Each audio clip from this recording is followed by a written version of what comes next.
Amen. Merci Seigneur pour ta présence ce matin. Nous sommes reconnaissants pour cette présence qui est en nous et avec nous, car tu es le Dieu immanent et le Dieu transcendant, et toute la gloire est pour toi, Père, au nom de Jésus. Amen. Asseyez-vous dans sa présence. Gloire à Dieu, comme le pasteur Yvan l'a dit, prenez la cassette qui va vous aider beaucoup de comprendre le complément de ce que nous allons dire ce matin, et afin de terminer, en tout cas, avoir 7 enseignements qui vont vous permettre de découvrir et puis compléter tout cela par les enseignements que je transmets sur YouTube, que les gens mettent sur YouTube. Ça va vous permettre de compléter tout cela, ça va vous aider.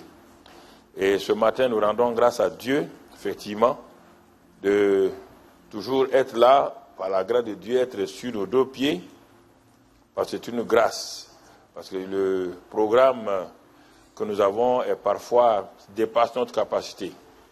Dès que nous quittons ici, lundi, nous sommes à Ouara, mercredi, nous sommes sur la route de Johannesburg. Donc, on fait un jour à Ouara, on continue sur Johannesburg. De Johannesburg, on vient, on s'en va au nord du pays pour une grande croisade dans un stade au nord du pays. Je quitte là-bas, je continue sur Abidjan avec le pasteur Yvan. Yvan, après, je reviens ici en France. Après, de là, encore, il y a beaucoup de choses et il n'y a que la grâce de Dieu vraiment qui nous tient. Sinon, je crois que si ce n'est pas la grâce de Dieu, c'est difficile. Nous rendons grâce à Dieu pour tout cela et nous disons merci au Seigneur pour les prières que les uns et les autres font pour nous, et afin d'aller de l'avant. Donc, continuez à prier toujours pour nous, afin que nous soyons simplement des instruments de grâce, d'amour entre les mains du Seigneur. Amen. Alors, dans cette série que nous avons cette année abordée, vivre la réalité de la vie de Christ en nous, c'est toute la vie. On n'a fait qu'ébaucher tout juste, écorcher le sujet. C'est toute ma vie que je dois apprendre à laisser vivre Christ en moi. Et pour cela, je reviens pour rappeler à chacun que nous avons été créés par Dieu pour un but. N'oublie pas cela. Ne mets pas l'accent, je suis né. Je suis né là, ça c'est la manifestation dans la chair, ton père et ta mère. Mais tu es créé par Dieu. Ce n'est pas ton père et ta mère qui te donnent un but. C'est ton Créateur qui te donne le but. Je suis créé par Dieu pour un but. Dieu m'a créé pour un but précis que lui-même, il a assigné. C'est pourquoi, quand je vais finir ma vie sur terre, mon père et ma mère ne sont plus là. Je vais rencontrer Dieu. Il va me poser la question. Je t'avais créé pour ça. Regarde le plan. Et la Bible dit dans le psaume 139, quand nous regardons la volonté de Dieu, le psaume 139, verset 16, David nous révèle, il nous révèle quelque chose d'important que souvent nous ne comprenons pas ou nous comprenons, mais nous ne voulons pas l'accepter. Dans ce passage-là, David s'arrête et nous donne une révélation. Quand je n'étais qu'une masse informe,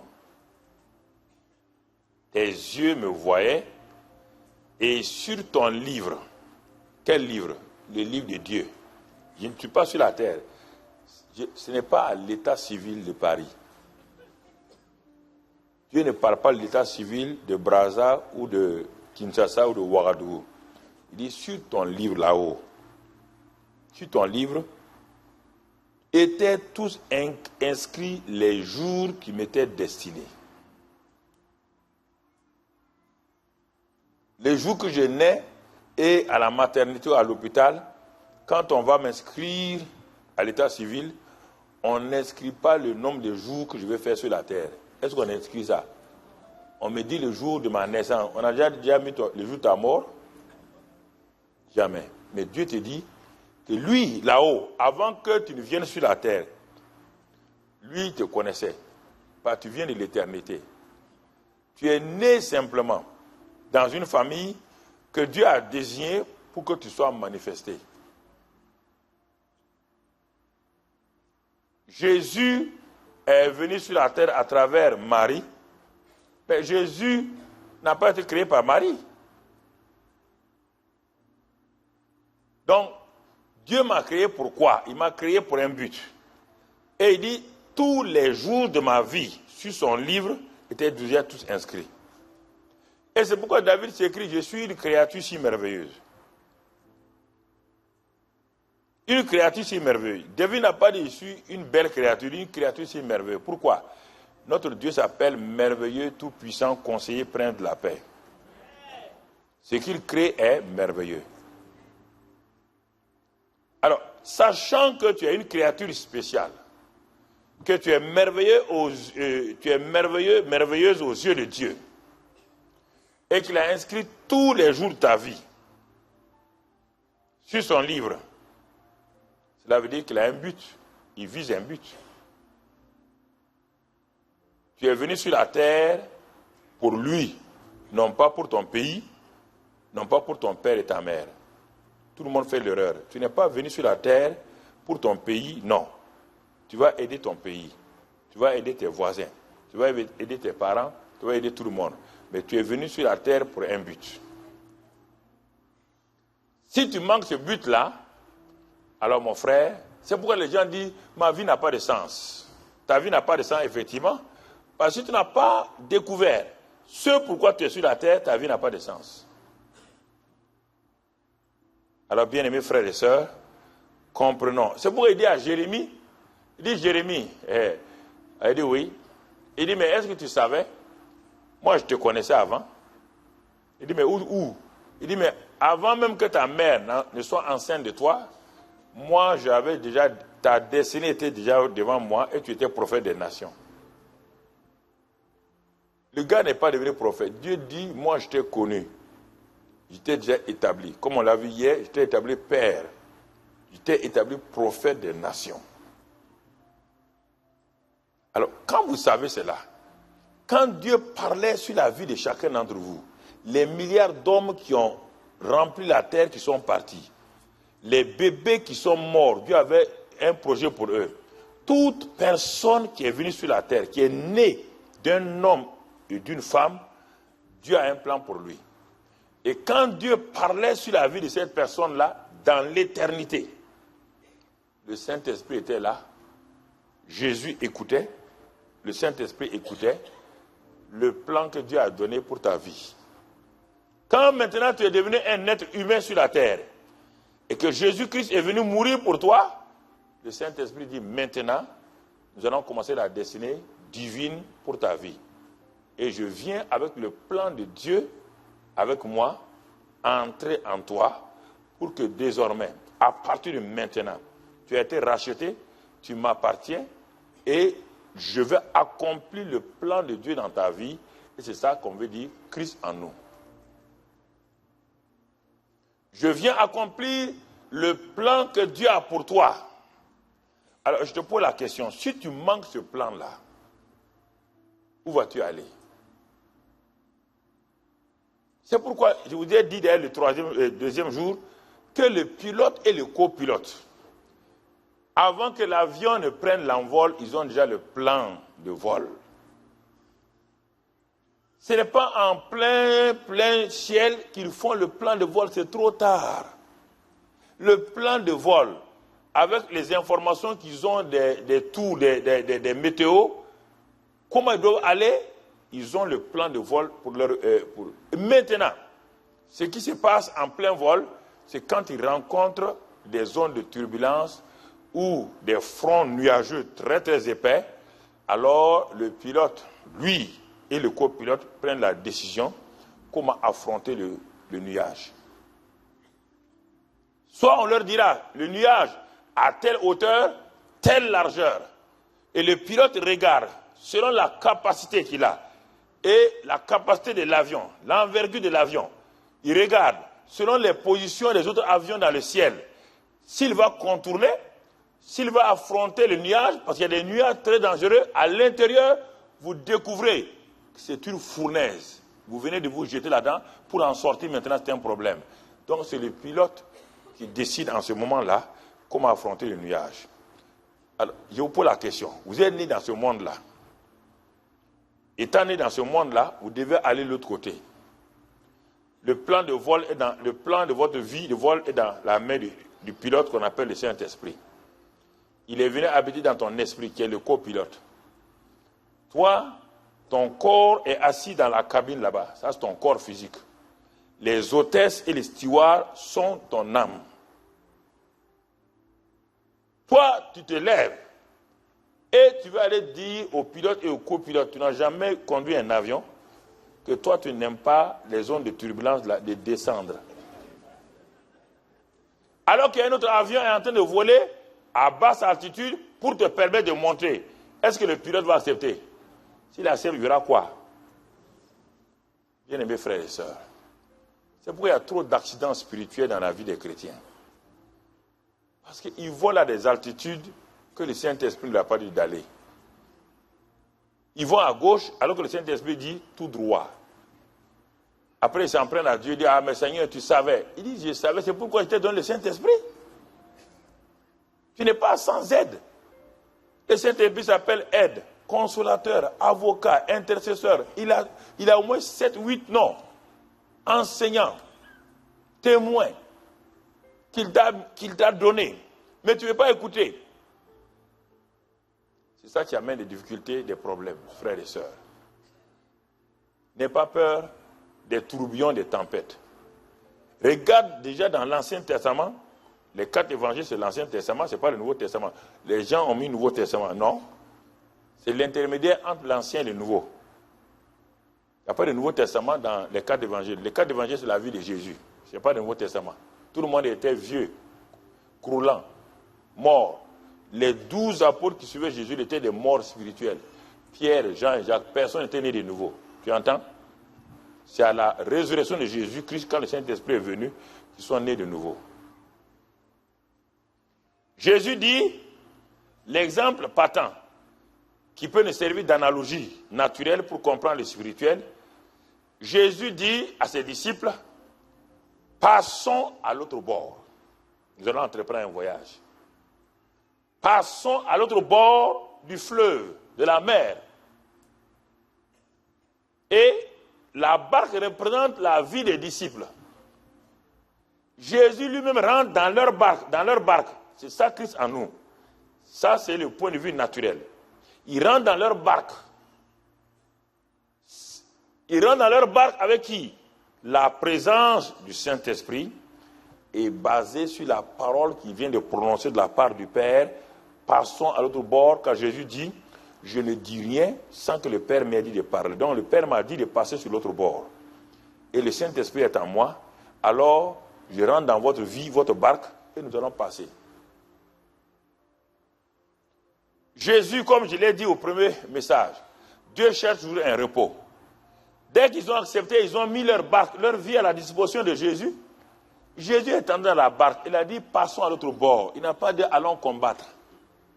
Il n'a pas dit, allons nager. Il a dit, passons de l'autre côté. Et comme il est dans le repos de la parole de son Père, il se couche et il s'endort. Au moment où ils sont en plein milieu, l'ennemi suscite la tempête. Ça, c'est le rôle de l'ennemi. C'est son travail. Tu ne peux pas le faire autrement. C'est lui aussi. C'est comme ça qu'il fait. Il faut avoir compassion de lui. Il est agité. Il a commencé à agiter. Il peut agiter la mer, mais il ne peut pas agiter ta vie.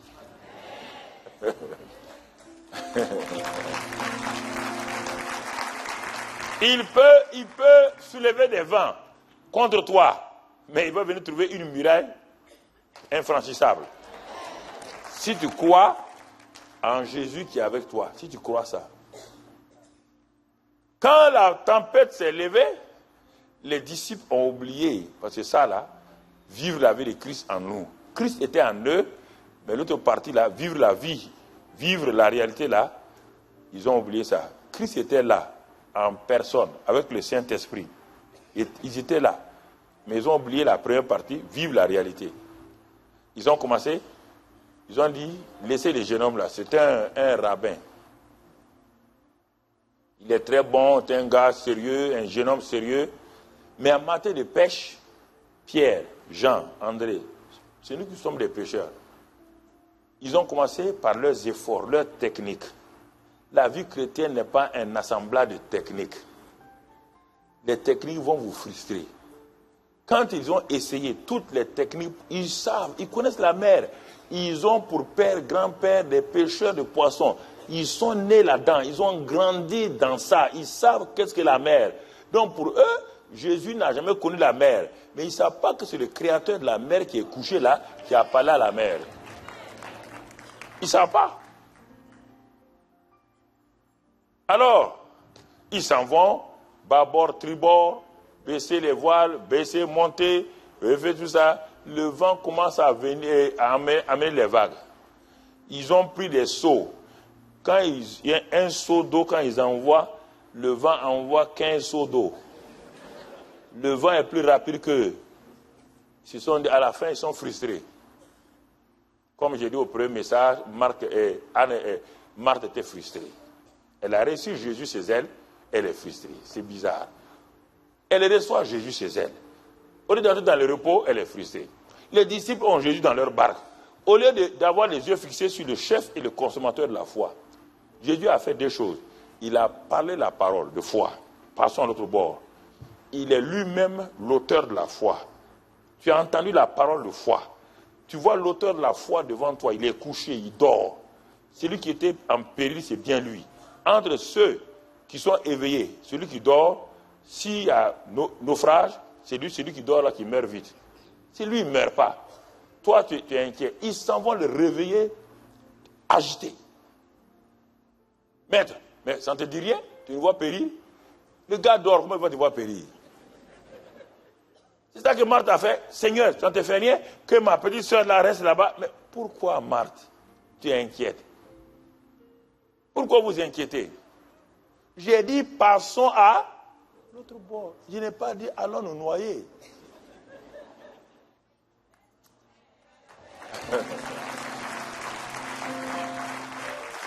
Il vous a jamais sauvé pour aller vous noyer? Jamais, frères et sœurs. Découvrez le vrai cœur de Dieu. Apprenez à le connaître. Et vous aurez de l'assurance, la paix. Quand il s'est levé, qu'est-ce qu'il a fait? Dès qu'il a dit passons à l'autre bord, c'est pour les aider, eux, qu'il a parlé. Est-ce que le vent, la mer, est-ce que l'eau peuvent détruire leur créateur?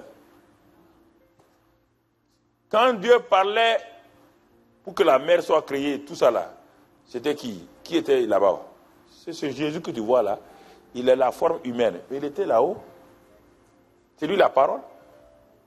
C'est lui le Logos qui a travaillé avec le Saint-Esprit pour créer tout ça. Comment la création va dominer le Créateur? Jésus s'est levé et dit, vent, il y a quoi? Il y a quel problème?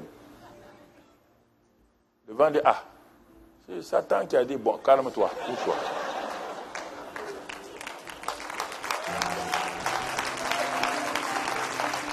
Il dit, mais si tu obéis à Satan, et moi alors? Alors le vent a dit, tu as raison, hein. Ils se sont calmés, tout est calmé. Et les disciples disent, quel est cet homme? Ils sont avec lui, ils ne le connaissent pas. Beaucoup de gens ont Christ en eux, ils ne le connaissent pas. Quel est cet homme à qui le vent, la tempête obéissent? Quel est cet homme-là? Ah bon? Vous l'appelez maître et vous ne le connaissez pas? Oh Jésus Seigneur, et vous ne le connaissez pas? C'est cette révélation-là qui est votre thème de cette année. Ça, c'est important. Si vous voulez entrer dans l'expansion, il faut vous coller au Saint-Esprit. Quand on dit onction et expansion, là, on ne parle pas d'une chose, on ne parle pas de tremblement. Quand il parle d'onction, là, il parle de la personne du Saint-Esprit. Il parle quiconque est lié au Saint-Esprit. L'onction a plusieurs aspects. Ce n'est pas seulement pour guérir les gens. C'est l'onction qui a permis à Betsalel d'inventer les choses. L'onction a permis à Daniel de dominer à Babylone. L'onction a permis à Joseph, qui n'a jamais fait l'économie, qui a sorti avec un plan de sortie de crise, le plus grand pays du monde, de la crise la plus terrible, sans avoir été dans aucune école d'économie. Donc, votre thème est tellement important. Vous voulez entrer dans l'expansion? Soyez liés au Saint-Esprit. Laissez-vous conduire par le Saint-Esprit. Et vous allez voir, à la fin de l'année, quand vous tournez pour regarder, vous allez voir, mais quelque chose s'est passé en moi. Pasteur, vous viendrez témoigner ici. Ah, mais Seigneur, quelque chose s'est passé. Regardez, dans tel domaine, dans le domaine des affaires, dans le domaine des études, dans le domaine familial, tout, l'onction intéresse tous les domaines de votre vie. Les témoignages vont pleuvoir. Et vous allez vous rendre compte, mais que c'est la réalité. Le Saint-Esprit, son onction, apporte une véritable onction, expansion. Mais c'est ça que Lucifer a compris. Si vous lisez Ésaïe 14, Ézéchiel 28, la première personne qui a eu l'onction d'expansion s'appelle Lucifer. Et en hébreu, on dit Mimshak, l'onction Mimshak. Et c'est pourquoi, regardez-le aujourd'hui, comment malgré le fait qu'il est perverti, il a perverti cette onction. Regardez comment il a impacté la musique. Regardez comment il a impacté la politique. Regardez-le. C'est pourquoi il est venu dire à Jésus, Jésus amène le royaume des cieux. Mais Satan dit à Jésus, toi tu amènes le royaume des cieux, singulier. Moi j'ai les royaumes. Lis dans Luc 3, Luc 4 et Matthieu 4. Va lire ça. Si tu te prosternes, tu m'adores, je te donne tous les royaumes de ce monde-là. Il dit les royaumes de ce monde. Jésus a amené le royaume des cieux. Lui, il propose à Jésus les royaumes du monde. Lesquels? 7. Il y a 7 royaumes que Satan a dominés et c'est pourquoi il domine. C'est pourquoi les politiciens se soumettent à lui. Tout le monde, les clubs historiques se soumettent à lui parce qu'il domine sur 7 royaumes. À cause de l'onction Mimshak qu'il a eue, qu'il a perverti. Dieu ne lui a pas retiré l'onction. Lucifer a modifié, il est devenu Satan. Dieu a créé Lucifer, Lucifer a créé Satan. C'est-à-dire que Lucifer est sorti Satan. Dieu n'a pas créé Satan, Dieu a créé Lucifer. C'est de ça que le pasteur vous a proposé. Depuis des années, 2 ou 3 ans, je le suis. Il vous propose, il est arrivé aujourd'hui, onction, expansion. Quand il m'a dit de venir, il dit, bon, moi je vais faire ma contribution, je vais parler de Christ en nous, ça va les aider. Avant que tu ne continues, moi je vais m'arrêter je vais les arrêter une semaine, je vais leur parler de la réalité de Christ. Il m'a dit, ok, on est d'accord. La réalité de Dieu en eux, parce que parfois ils ne savent pas. Le pasteur sait, mais moi je suis plus ancien que lui, je suis plus expérimenté que lui. Comprenez? Il n'y a rien dans ça, ça c'est normal. Mon expérience, l'âge, ça fait 73, 2015, ça fait 42 ans, je suis là-dedans. Lui, il n'a pas 42 ans dans le ministère. Donc j'ai vécu des choses qu'il n'a pas vécues. Donc, ma présence lui permet d'éviter des choses qui peuvent lui créer des problèmes. Donc, je lui évite beaucoup de choses, et à vous et à moi.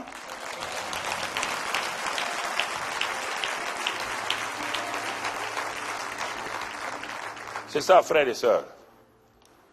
C'est ça l'expérience. L'expérience permet que tu impactes l'autre génération pour qu'ils ne fassent pas les mêmes erreurs que toi. Mais oui, ceux qui ont fabriqué des choses, ils ont mis des années pour fabriquer. Mais aujourd'hui, les inventeurs d'aujourd'hui s'appuient sur l'expérience de ceux qui sont passés. Ils n'inventent pas comme ça. Ils s'appuient sur l'expérience des choses passées pour faire des exploits. On les applaudit, mais en réalité, ça vient d'où? Ça vient de là, des anciens. C'est des choses importantes qu'on doit comprendre. Et si on comprend ces choses-là, on peut avancer, on peut progresser et on peut aller de l'avant. Donc, c'était tout juste pour vous faire le résumé un peu de ce qu'on a vu le matin. Et maintenant, je commence le message de maintenant. Christ en nous et la prière. C'est notre message de cette dernière session. Christ en nous et la prière. Parce que la prière a été toujours quelque chose, c'est les paroles. Les agitations, non. Il faut qu'on voit la prière, qu'est-ce que c'est? On va le voir, Christ en nous et la prière.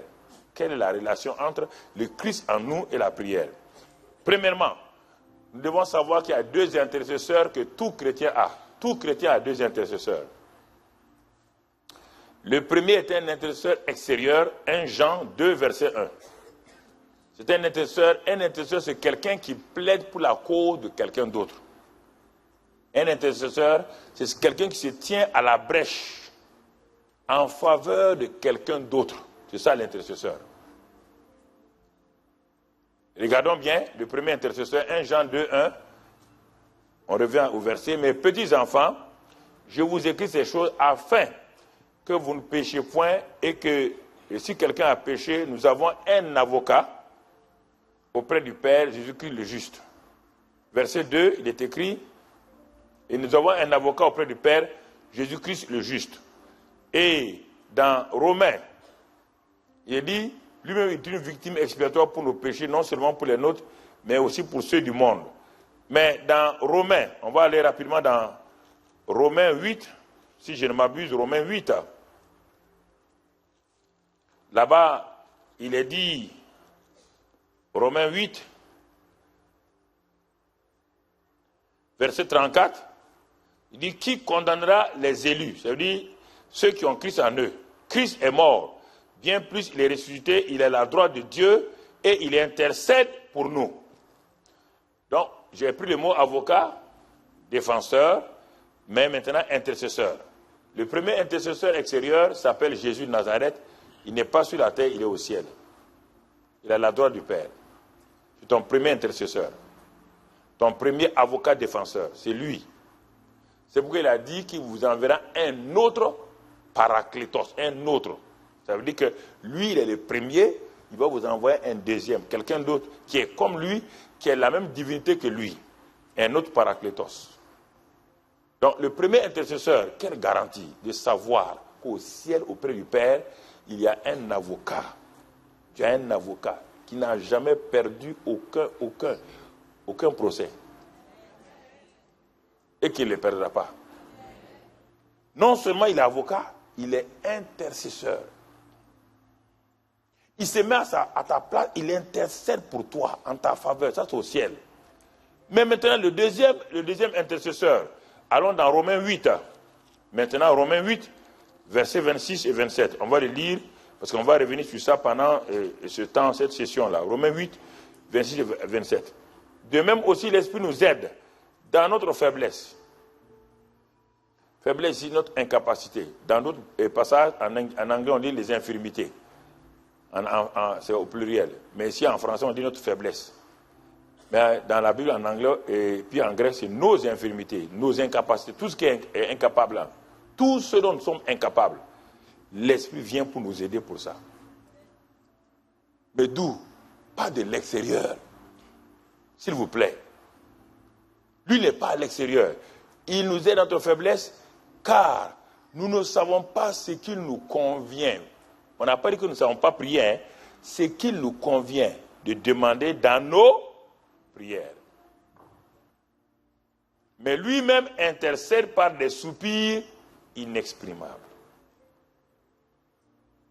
Il le fait à partir d'où? De nous, de l'intérieur, Christ en nous, le Saint-Esprit en nous. Puisque 1 Corinthiens 3,16 dit que nous sommes le temple du Saint-Esprit. 1 Corinthiens 6,17 dit que celui qui s'attache au Seigneur est avec lui un seul esprit. 1 Corinthiens 6,19, 20 dit que nous n'oublions pas que nous sommes le temple du Saint-Esprit, que nous avons été rachetés, que le Saint-Esprit habite en nous. Donc, le Saint-Esprit intercède à partir de nous, de l'intérieur. Alors, mon frère, ma soeur, pourquoi malgré ces deux intercesseurs-là, tu peines tant dans la prière pour être exaucé? Parce que tu n'écoutes ni l'un ni l'autre.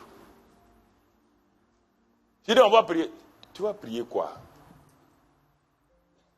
Celui qui est en haut te dit que lui, il est connecté à celui qui est en toi en bas. Parce que celui qui est en toi, là, tu vas le voir, non seulement il connaît les profondeurs de Dieu, il connaît tes problèmes. Mais toi, tu ne connais rien. Et tu dis, tu vas prier. Tu pries quoi? Tu es en train de prier. Oui, on a prié. Tu as prié quoi exactement? On te dit que dans ta faiblesse, tu ne sais pas ce qui te convient de demander. C'est pourquoi le logos t'a été donné. Le logos, c'est la parole générale qui te permet de savoir tout ce que Dieu a dit te concernant, tout ce qu'il peut faire, qu'il veut faire pour toi. Un. Et deuxièmement, mais comme ton nom n'est pas inscrit ici, ton mariage n'est pas inscrit ici, ton travail n'est pas inscrit ici, ta profession n'est pas inscrite ici. Ici, il y a les principes généraux, il y a les paroles générales. Maintenant, Dieu te fait l'honneur de donner le Saint-Esprit. Puis tu ne sais pas quel travail tu dois faire. Le Saint-Esprit qui est en toi, lui, il le sait. Lui, il est venu pour être plus précis que ce qui est ici.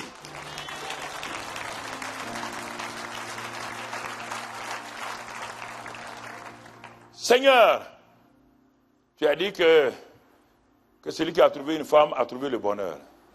C'est écrit dans le livre des Proverbes. Oui ou non? Alléluia. J'ai trouvé le bonheur. Dieu dit, calme-toi. Tu n'as pas le bonheur avec n'importe quelle femme. Ma parole de Dieu dit ça, mais mon Saint-Esprit va te conduire. Il dit, attends maintenant, le Saint-Esprit qui est en toi, il va te conduire à la femme de bonheur. Amen. Mais toi dis non, Seigneur, moi je veux la femme balancée, contrebalancée. Dieu dit, ok, tu auras balancé, contrebalancé, elle va te balancer. Et tu vas comprendre ta douleur. Parce que le principe de la prière, c'est très important. Écoutez-moi, hein. Quand je parle, les gens croient que je ne vais pas prier pour eux. Mais les gens, il n'y a pas de prière aveugle. Non. Parce qu'avant, je vous dis, quand je partais à Abidjan dans les années 80, Abidjan, Cotonou, Lomé, vous savez combien de voitures venaient m'accueillir? Vous connaissez, à Lomé, c'est les Nana Ben, c'est les grosses Mercedes là. On venait me prendre à l'aéroport, Karambiri est venu. On part me mettre dans un hôtel. Et les gens sont assis, alignés. 100, 200 personnes. Paka, alléluia, Seigneur, gloire à Dieu. Quand je quitte le soir, je ne peux même pas marcher tellement. Pourtant, j'étais jeune. Oui ou non? J'avais toujours autour de 30 ans. Tu comprends? Parce que c'était ça, prier. Jusqu'au jour, à l'hôtel du 2 février, le plus grand hôtel de Lomé, j'ai prié pour les gens, de midi à 18h. On a amené toutes sortes de maladies. Quand j'ai fini, les gens disent, mais non, pasteur, c'est pas fini. On a amené des gens encore, on amène. À 18h, on a amené une dame, une institutrice là qui est devenue folle. Elle a piqué une folie venant d'une malédiction familiale très très puissante. Quand on l'a amené, et puis les gens étaient assis, ils se sont assis, et puis tout le monde croise les bras, on regarde le pauvre type en train. Ah oui, c'est le champion de la prière. Et moi aussi, j'étais content. Mais quand je voulais prier pour la dame, le Saint-Esprit me dit, si tu pries, tu es actuellement faible. Si tu pries, les démons vont t'attaquer, tu vas avoir des problèmes. Il dit, ah bon? Il dit, ce n'est pas le Saint-Esprit qui est faible, mais toi, tu es faible. Tes émotions, tout est affaibli actuellement. Je viens de découvrir une première leçon. Que la faiblesse d'un homme peut lui créer des problèmes. Donc, vous comprenez? Alors, quand le pasteur dit qu'il est fatigué, il faut dire, Seigneur, que le Seigneur te bénisse. Il y a une jeune fille, une fois, je priais, j'ai fini la prédication à Ouara, tu es fatigué. Comme il a dit, dès que vous finissez la prière, l'onction de prédication s'en va. Vous devenez un homme normal. Je balance pour rentrer chez moi, au bureau. Elle me dit, pasteur, je vais te voir, il faut prier pour lui. Je dis, pasteur, je suis fatigué. Ah bon? Les pasteurs se fatiguent aussi. Dès qu'elle a dit ça, je n'ai même pas parlé, je n'ai même pas salué, j'ai continué ma route. Non, mais je ne veux plus, si tu veux parler, tu vas parler mal. Elle va dire, le pasteur a parlé mal. Je me suis tué, et je suis pas dans mon bureau. Je suis allé m'asseoir et remis la tête. Je dis, mais Seigneur, ils sont capables de tuer, et puis j'ai fini. Les pasteurs se fatiguent aussi. La Bible dit, Jésus fatigué s'assit au bord du puits. Jésus qui? Fatigué. Il a dit à ses disciples, de venir, on va partir, ils sont fatigués. Et il mangea. Jésus est fatigué. Et vous me dites à moi, je ne suis pas fatigué. Toi, tu me cherches des problèmes. Hein? Oui, il y a des choses qu'il faut bien comprendre. Il faut bien comprendre ce que Dieu nous dit. Alors, quand tu comprends ce que je te dis ce matin-là, tu vas saisir et beaucoup de choses. Et tu vas, donc, l'intercesseur intérieur, lui, il est venu pour t'aider. On dit aider. Parce que tu ne sais pas ce qu'il te convient. On n'a pas dit que tu ne sais pas prier. Tout de suite, tu vas comprendre ça. Le Saint-Esprit était là lorsque le Père t'a créé. Donc, maintenant, regardons dans Luc 11. Luc 11, verset 1. On va voir au temps de Jésus et au temps du Saint-Esprit. On voit la différence entre le temps de Jésus, qui est venu physiquement, et le temps du Saint-Esprit qui est en nous maintenant. Au temps de Jésus. Luc 11, verset 11 et 1. Jésus priait un jour en un certain lieu. Lorsqu'il eut achevé, un de ses disciples lui dit, « Seigneur, enseigne-nous à prier comme Jean-Baptiste l'a enseigné à ses disciples. » Donc, premier aspect ici, et ils disent, « Enseigne-nous à prier. » Parce qu'ils ont vu Jean-Baptiste enseigner ses gens, ses disciples à prier. Ils disent à Jésus, « Enseigne-nous à prier. » Parce que Jésus, quand il priait, quand il sortait de la prière, ses disciples voyaient des résultats. Parce qu'ils dormaient avec lui. Donc quand il priait, ils entendaient. Et quand il sort, ce qu'il a demandé là, ils voient les mêmes résultats. Ils ont dit, ah, le gars, il a un secret. Ils ont dit, il y a une école de prière. Il y a une école de prière. L'école de prière est très importante. D'abord, qu'on t'enseigne à prier. Et deuxièmement, quand le Saint-Esprit viendra, lui, il va t'enseigner à demander ce qu'il te convient de demander. C'est deux choses différentes. À l'école de prière de Jésus, il t'enseigne comment prier. À l'école de prière du Saint-Esprit, lui, il ne t'enseigne pas comment prier. Lui, il t'enseigne ce qu'il te convient de demander dans tes prières, car tu ne sais pas ce qu'il te convient de demander. C'est deux écoles différentes qui se complètent.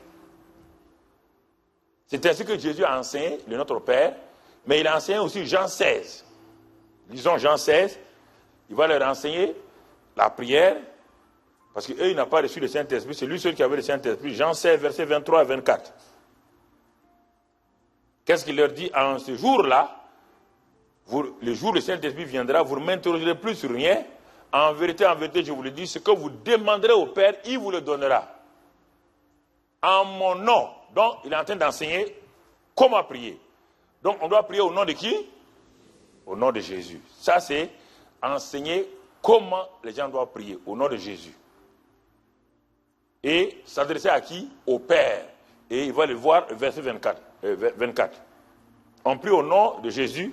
Dit qu'à présent, vous n'avez rien demandé à mon nom, demandez, vous recevrez afin que votre joie soit parfaite. Donc, on demande à qui? Au Père. Au nom de qui? Jésus. Ça, c'est, on enseigne aux gens comment prier. Parce que quelqu'un qui vient d'une autre religion, il ne s'est pas compris comme ça. Toutes les religions prient. Toutes les religions ont une prière. Mais il ne connaît pas la prière des chrétiens. Donc, s'il n'y a pas une école de prière, vous créez un problème. L'école de prière, c'est les nouveaux convertis qui sont venus. On découvre pour savoir. Tu as amené ton ami à l'église. Il était, bon, je ne veux pas dire le nom d'une religion, mais il avait sa manière de prier, qui est totalement différente. Toi, tu l'amènes à l'église. Bon, il est assis au milieu des gens. Bon, quelqu'un vient pour conduire la prière. Il dit, alléluia, frère, lèvons-nous pour prier. Les gens savent comment prier. Lui, il ne sait pas comment prier. Écoute-le. Comme il ne sait pas comment prier, soit il ferme sa bouche, il regarde tout le monde, ou bien il est curieux, il regarde. Mais qu'est-ce qu'il va apprendre? Ses oreilles vont lui apprendre comment on prie. Et malheureusement, ses deux voisins n'ont jamais appris à prier eux aussi. Ils sont venus à l'église comme ça, et à force d'être à l'église 5 ans, ils ont entendu le voisin de gauche dire des choses, le voisin de droite dire le contraire. Le gars a été formé dans une contradiction de la prière. Le nouveau converti qui est parmi ces deux-là, il les écoute. Parce que c'est ça, c'est normal, on dit de prier. Il ne sait pas prier. Donc, la logique voudrait que tu saches que celui qui est à côté de toi, qu'est-ce qu'il dit, qu'est-ce qu'on dit dans leur prière. Les chrétiens, qu'est-ce qu'ils disent? Le premier dit, alléluia Seigneur, oh, alléluia, oh, Dieu d'amour, Dieu de grâce. Seigneur, ça ne va pas du tout, tu as entendu. Oh, j'ai des problèmes. Et il faut me sortir de là, mon voisin là me crée des problèmes. Seigneur, envoie le feu. sur lui. Ah, il dit, ah bon. Il dit, ah, ça c'est bien. Que lui-même, il a un voisin, il va faire la même chose. Quand il a fini d'écouter celui de droite, il écoute celui de gauche un peu. Lui, il a imité le parler en langue. Il ne connaît pas le parler en langue. Il n'a pas reçu le vrai baptême du Saint-Esprit. Il y en a plein à l'église. Quand il les entend les gens parler en langue seulement, il croit que les gars les inventent. Il entend l'autre là, dit chocolat, Coca-Cola, chocolat, Coca-Cola, chocolat, Coca-Cola, chocolat, Coca-Cola, chocoli. Ah ouais. Bon, maintenant, non, vous riez, c'est comme ça. Dis-moi. Maintenant, il sort. Il va chez lui. Son voisin a un problème. Il dit, Seigneur, maintenant, le feu. Mon voisin, qu'on voit le feu sur lui. Il grandit comme ça, il n'a pas été à l'école de prière de Jésus. C'est un problème. C'est pourquoi Jésus, à l'école de prière, il y a deux classes. La première classe, c'est l'école de Jésus, où il t'apprend la prière, comment prier. Il dit, en mon nom, et on prie le Père. Et ce n'est pas fini. Il dit, à mon école, à moi, il y a l'école primaire qui est demander et recevoir. Ça, c'est pour les petits-enfants. Quand un bébé crie, la main sort, le sein donne. Oui ou non? Ça, c'est demander et recevoir. Mais quand l'enfant va au collège, la main ne donne plus le sein. L'enfant fait quoi? Il cherche, il trouve lui-même. Quand il vient, il va chercher son repas, il trouve. Ça, c'est le lycée. Maintenant, il va passer à l'université de la prière. Hein? Là-bas, on frappe. Si on veut, on ouvre. Tu peux frapper comme tu veux. Si la personne ne veut pas, n'ouvre pas. Donc là-bas, tu persévères. Et ce n'est pas fini. Il y a l'école d'importunité avec la veuve. Comment casser la tête de Satan. Le juge a dit, si je ne résous pas le problème de la veuve, là, elle va casser ma tête. Ça, c'est une autre manière de prier. Casser la tête de Satan par des paroles qui vont l'amener à lâcher prise pour avoir la paix. Il y a, à l'école de la prière de Jésus, il y a plusieurs formes de prière. Ça, c'est les prières qu'on fait. Mais maintenant, Jésus dit, le Saint-Esprit viendra. Quand lui va venir, lui va habiter en vous. Et Paul nous révèle qu'effectivement, nous ne savons pas ce qu'il nous convient de demander. Nous avons toutes les promesses dans la Bible. Nous avons tout ce que Jésus a fait. Les faits divins sont là. Mais ce n'est pas en répétant, par ses meurtrissures, je suis guéri. Par ses meurtrissures, je sais, j'ai l'assurance. Le diable te dit, et pourtant, regarde les symptômes. Tu es découragé tout seul. C'est pourquoi à ce moment-là, Paul te dit que tu as appris à prier, mais tu ne sais pas, dans la situation présente, actuelle là, situation en live là, tu ne sais pas quel est ton problème. Tu veux une femme qui donne le bonheur? Mon frère, elle existe. Où est-elle? Commence à prier par le Saint-Esprit. Prie par le Saint-Esprit. Prie par le Saint-Esprit. Prie par le Saint-Esprit. Prépare-toi. Prie par le Saint-Esprit. Fais attention. Quand Dieu a fait défiler, Adam n'avait pas d'aide. Il n'avait pas d'aide. Dieu dit, il n'est pas bon qu'il soit seul. Je vais lui donner le bonheur. Mais Dieu a fait exprès, il a fait défiler les animaux devant Adam. Il a vu chaque animal passer, il a donné un nom. Quand il a vu le singe, il a donné le nom singe. Quand il a vu l'éléphant, il a donné le nom éléphant. Mais il dit à Dieu, si j'ai une femme éléphant, elle va me piétiner. Quand il a fini, il dit non, Dieu, il n'y a aucune aide parmi ces gens-là. Dieu est bon, tu es intelligent. Qu'est-ce que tu veux? Il dit non, je veux quelqu'un comme moi qui me ressemble. Dieu dit pour ça, je vais t'endormir. Dieu a endormi Adam. Les gens ont dit qu'il a fait une opération. Écoute-moi. Le premier Adam a été endormi. La femme est sortie d'où? De sa côte. Mais par quel moyen? Le second Adam, qui est Jésus-Christ, l'épouse est sortie d'où? Son côté percé aussi à la croix.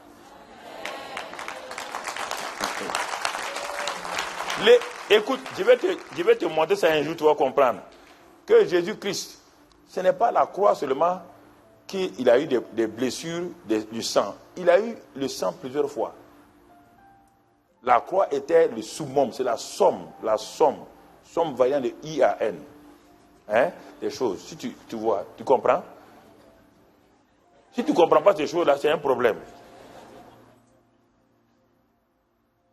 Si tu ne comprends pas ça, tu as des problèmes. Alors, écoute, maintenant, Dieu a créé, et quand il a ouvert les yeux, il a vu son bonheur. Alors, le fait que Adam a eu son bonheur là, quand Ève est partie manger le fruit, ce n'est pas le fruit même qui était mauvais. Le fait qu'elle a désobéi, elle a mangé le fruit là. Adam avait un problème. Sa femme, Dieu dit que le jour qu'il mangera, la personne mourra. Donc la femme ayant mangé le fruit, la femme tend le fruit à Adam. Adam prend le fruit. Vous croyez qu'il a pris, il a mangé? Adam intelligent, il regarde sa femme. Celle qu'il a demandé à Dieu, il dit le bonheur là, il n'est pas bon que l'homme soit seul. Et puis il regarde son père Dieu. S'il mange, il perd qui? Son papa. Mais s'il ne mange pas, il perd qui? S'il ne mange pas, est-ce que lui et Ève peuvent aller ensemble encore? Ève est perdue, lui il est sauvé. Qu'est-ce qu'il a fait? Il a préféré manger le fruit. C'est pourquoi l'homme quitte son père et sa mère pour suivre sa femme. Il a dit à papa bon Dieu. Il a dit à papa bon Dieu, je préfère te quitter, je vais la suivre. Oh bon Dieu dit, mais tu sais c'est fini pour elle. Elle dit, c'est bon, je vais manger, je vais suivre. Ça c'est important que vous compreniez. C'est pourquoi on ne joue pas les femmes. Hein? Même si elles mangent le fruit, il faut manger. Suis-la. Il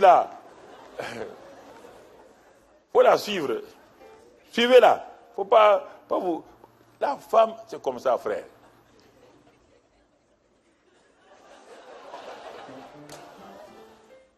Je suis sûr que si Dieu avait écarté Ève, je suis sûr et certain, le lendemain, quand Adam va se réveiller, il va dire, mais où sont les assiettes?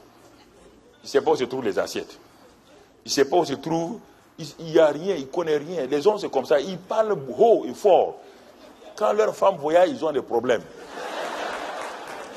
Ils sont dans la maison, ils disent aux enfants même, votre maman ne comprend pas. Où est-ce qu'elle a laissé les assiettes là? Mais, hein? Maintenant, on ne sait pas. Regarde, mais quand elle est là, ils sont assis comme des rois, on les sert, ils mangent, et puis ils sont des grands gueulards, ils parlent. L'homme est terrible, hein? L'homme est terrible, quand je vois l'homme. C'est ça. Donc il y a des choses que vous devez comprendre. Pour voir une femme, il faut l'accepter. C'est comme ça. C'est ça qui fait la sauce. C'est le piment là qui fait la sauce.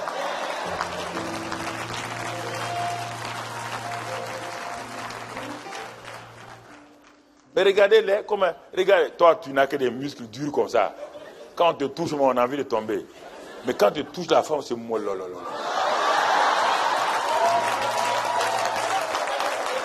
Au lieu de regarder ça, tu dis qu'elle parle mal. Elle n'a qu'à parler mal. Tout ça, la fille, c'est fini. Écoutez, il faut apprendre à être bien là. Regarde-moi, tu ne me vois pas? Hein?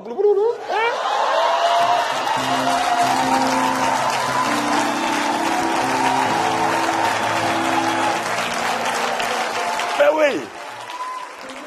Quand j'ai compris que j'ai aucun problème, quand la femme bavarde, je m'en vais me coucher dormir. Parce qu'elle va se taire. Quand tu dis, c'est fini chérie, oui c'est fini. C'est pas fini. Va te coucher dehors. Et après elle te donne un bon repas, tu manges. C'est fini. Pas créer des problèmes. Vous voulez discuter avec une femme? Discuter avec une femme. Tu discutes avec elle. 3 heures après, elle va dire, qu'est-ce que tu as dit même? Il faut... Dis ce que tu as dit là. Dis ça maintenant, on va voir. Laisse-la tranquille. Ferme ta bouche, va dormir. Va dormir. Ne cherche pas de problème. Je parle aux jeunes là.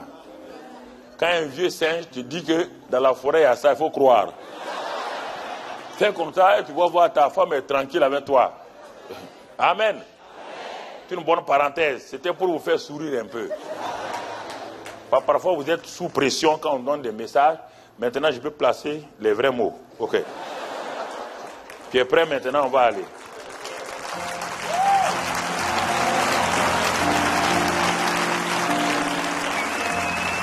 Alors, au temps du Saint-Esprit, Dieu veut nous aider. Il sait que toi et moi, nous sommes limités. Que nous ne comprenons pas les choses de ce monde-là. Il y a tellement de choses qui nous attirent. Il y a toutes formes de séduction, toutes sortes de choses qui nous attirent. Alors, nous ne savons pas ce qui est réel de ce qui est faux. Parce que tout ce qui brille n'est pas de l'or. Mais nous sommes attirés par des choses, des pièges. N'oubliez pas que Satan se transforme en ange de lumière. Alors, si tu ne sais pas avoir le discernement, et le discernement n'est pas un discernement, Satan est spirituel, il est invisible. Ton cerveau ne peut pas savoir où se trouve Satan. Et les pièges qu'il a posés, tu ne peux pas le savoir. Quand les gens ont dit que Satan a une queue, qu'il est temps, Satan dit très bien. Il a dit à ses démons, vous avez entendu? Tous ceux qui ont étudié la pensent que j'ai une queue. Maintenant, je vais m'habiller avec cravate et puis un sac. Alors, puisque tu attends un Satan avec une queue, tu vois Satan rentrer avec une valise d'homme d'affaires en train de sourire, et tu sauras que c'est lui. Faites attention de mettre sur Satan des choses. C'est le Saint-Esprit qui te dira, ce que tu vois là, c'est pas un ange, hein, c'est Satan. C'est lui qui te dira, ce projet-là qui brille là, c'est pas vrai, c'est pas un bon projet, c'est un piège. C'est un piège qui est là. Un de mes amis en Angleterre, du moins en Belgique, quand on faisait les hommes d'affaires de plein évangile, voulait se marier. Il demandait à Dieu, Seigneur, donne-moi une femme, donne-moi une femme. Tous les jours, il prie, Seigneur, donne-moi une femme. Un jour, il travaillait dans l'hôpital à Bruxelles. Il rentre dans le service des urgences, il voit plusieurs jeunes filles qui étaient là, qui travaillaient, il les salue et puis tout. Et puis, Dieu lui montre une jeune fille là. Selon lui, c'est une jeune fille moche. Voilà sa femme. Dans son cœur, Dieu dit voilà sa femme. Il dit non, Dieu, toi aussi. Quand même. Et un gars comme moi, gentleman comme moi. Celle-là, je vais la présenter à qui? Et puis quand tu lui parles, là, tu sais, elle ne sait pas ce qu'elle dit. Et on dirait qu'elle bégaye. Et puis un gars comme moi, il va aller à la réunion des hommes d'affaires de plein évangile. Là, les gens, mais elle ne parle pas. Dieu a dit, c'est ton bonheur comme ça. Il dit, mais regarde l'autre là. Dieu dit, voilà tu as prié, j'étais exaucé, c'est elle ton bonheur. Bon, comme il était habitué, en ce temps-là, on priait beaucoup en langue. Puisque je venais, un des Africains qui était affilié aux hommes d'affaires de plein évangile à l'époque. Et quand ils devaient se marier, ils se sont mariés. Et la nuit, donc, de la noce, quand ils sont entrés dans leur chambre, il a dit à la femme là, je ne t'aime pas, mais moi j'ai obéi à Dieu. Sinon vraiment, c'est pas toi mon choix et tout. Comme la jeune fille était une chrétienne profonde, remplie de diamants, il ne savait pas. Elle n'a rien dit, elle dit très bien. Il a pris le bras de son mari, il dit à genoux, devant le lit. Il a tenu le bras, il dit, Seigneur, tu as entendu, c'est toi qui as dit que c'est lui mon mari, et tu lui as dit c'est ma femme. Il a dit qu'il ne m'aime pas, mais comme l'amour vient de toi, tu vas mettre l'amour dans son cœur pour moi. Et elle a prié, comme c'est une femme qui priait, vraiment, quand elle a prié, l'homme était à genoux, mais il ne croyait pas. Tellement la prière, la présence du Saint-Esprit, à l'époque, quand on parlait des hommes d'affaires de prière, le Saint-Esprit se mouvait en France, ici, en Belgique, partout où on allait. Le Saint-Esprit a enveloppé l'homme là, et l'amour de Dieu est rentré dans le cœur de cet homme pour sa femme. Quand il a fini de prier, quand il a regardé sa femme là, mais elle était transformée, transfigurée. Maintenant, la femme avait vécu dans une famille où il y avait tout le temps des bagarres, le papa était alcoolique, donc elle a été impactée par des choses, donc elle était brimée, tout. Mais lui, il avait des qualités, la femme avait des qualités. Quand il a commencé à partager ses qualités d'excellence avec la femme, comment on se tient, comment on a confiance en soi-même et tout, et que la femme a commencé à prier, au bout de 2-3 ans, on a vu sortir de cette femme-là une femme élégante, très belle, spirituelle, excellente. Et celle qu'il voulait là, elle s'est mariée. Le mari est devenu alcoolique. Tellement son caractère est terrible. Elle dit, Dieu, hein? Tu m'as sauvé. Il dit, mais c'est ça. Parfois, je vais vous laisser faire des expériences pour que vous sachiez que je suis intelligent. Vous comprenez, frères et sœurs? C'est le Saint-Esprit, la prière. Si tu ne sais pas ce qu'il te convient de demander pour ta femme, ton mari, dis au Saint-Esprit, voici mon mari là. Je ne le comprends pas. Je ne sais pas quel problème il a. Voici ma femme, je ne sais pas quel problème il a. Mais toi, tu dis que dans notre faiblesse, tu viens pour nous aider. Aide-moi, aide mon mari dans sa faiblesse, aide ma femme dans sa faiblesse. Et donne-nous ce qu'il nous convient de demander. Et commence à prier en langue. Quand je vous dis ça, vous croyez que c'est prier en langue, crier là? Non. Prier en langue tout doucement là, pendant des minutes, des heures là. Et tu vas comprendre ce que je te dis. Tu vas comprendre ce que je te dis. Alors, dans Éphésiens 6, 18, qu'est-ce que Paul dit? Paul est l'homme du Saint-Esprit. Il connaît l'onction puissante extérieure, il connaît l'onction intérieure. C'est l'homme qui a tout expérimenté. Il est en même temps apôtre, il a les 5 ministères, il a ça, il a les 9 dons, il a le fruit de l'esprit. C'est l'homme complet. Paul, c'est ça. Il a appris ça dans les larmes. Éphésiens 6, verset 18. Paul nous dit, faites en tout temps par l'esprit. Vous entendez? En tout temps. Toutes circonstances, par l'esprit, toutes sortes de prières et de supplications. Veillez à cela avec une entière persévérance et priez pour tous les saints. Il te dit, ce que j'ai appris, c'est que j'ai appris la prière en esprit, en tout temps. Quand ça ne va pas, quand mon cerveau ne comprend pas, je prie en esprit, je prie en esprit, dit Paul, en tout temps, toutes circonstances. Et persévère dans cela. Et quand tu pries pour les saints aussi, fais-le. Romains 8, on revient à Romains 8, 26 là. On revient à Romains 8, 26 qu'on a lu au début. On va aller au verset 27 tout à l'heure. Romains 8. Et retournons à 26 là, avant de revenir à 27. 26. De même aussi, l'Esprit nous aide. Paul me dit, dans 1 Éphésiens, il dit, en tout temps, faites par l'Esprit des prières. Je ne comprends pas. J'arrive ici, il me dit, de même aussi, l'Esprit nous aide dans notre faiblesse. Ah, il commence à comprendre. Ah, il me dit de prier tout le temps en esprit. Pourquoi? Mais il me dit maintenant, parce que je suis faible, incapable de comprendre beaucoup de situations, d'actualité. Je comprends les versets de la Bible, mais ça n'adapte pas à ma vie personnelle. Ça, c'est pour tout le monde. Et le Saint-Esprit qui est en moi est pour moi. Et tu comprends? Le Saint-Esprit qui est en toi là, c'est un esprit personnel. Il est venu pour t'aider à accomplir ça. Alors, en ce moment-là, il dit, dans ta faiblesse, prie. Car tu ne sais pas ce qu'il te convient de demander dans tes prières. Tu ne sais pas. Quand on parle de quelle prière? On parle des prières présentes. Tu as un problème présent, tu ne sais pas. Tu as beau lire les passages bibliques, c'est bien. Mais tu ne sais pas ce qu'il te convient, de demander dans tes faiblesses. Mais l'Esprit, regarde maintenant, l'Esprit lui-même intercède. Tu comprends? Tu es un intercesseur. Il est en toi. Il intercède par des soupirs inexprimables que tu ne comprends pas.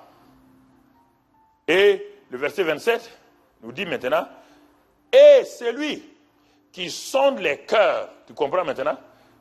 Il sonde les cœurs, connaît quelle est la pensée de l'Esprit, parce que c'est selon Dieu qu'il intercède en faveur des saints. Le Saint-Esprit, au moment où tu pries en langue là, il est en train de faire quoi? Il fait deux choses. il fait deux choses. Pour que tu commettes ces deux choses-là, allons lire dans 1 Corinthiens 2. Allons lire dans 1 Corinthiens, chapitre 2, verset 10. 1 Corinthiens 2, 10.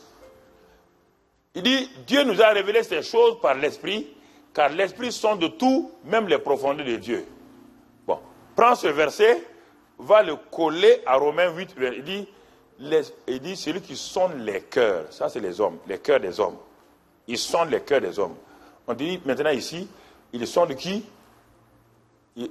Il sonde, retournons à 1 Corinthiens 2.